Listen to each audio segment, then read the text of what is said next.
La plus grande arme du stratège, ce n'est pas la force, ce n'est même pas l'intelligence, c'est la dissimulation.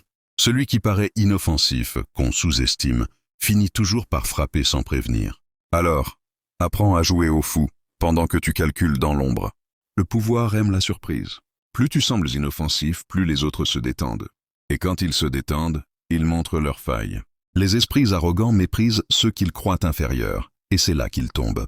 Feins l'ignorance, laisse-les parler, observe, puis frappe quand ils ne regardent plus. L'homme sûr de lui croit qu'il voit tout, mais il ne voit que ce qu'il veut.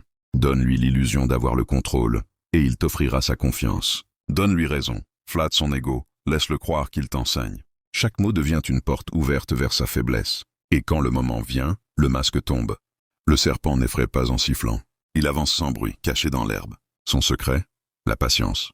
Le faux naïf agit comme lui, invisible, lent, attentif. Il laisse l'orgueilleux s'approcher, se dévoiler, se croire plus fort. Puis, quand tout est prêt, le venin du silence fait le reste. En politique, en affaires, en guerre, le plus dangereux est celui qu'on ne prend pas au sérieux. Quand tu parais naïf, on te parle sans filtre. Quand tu sembles désarmé, on t'invite à table. Et quand enfin tu montres ton vrai visage, il est déjà trop tard pour eux. Ceux qui cherchent à briller se consument. Ceux qui veulent prouver leur intelligence finissent par trahir leur jeu. Mais le vrai maître du pouvoir cache toujours son feu.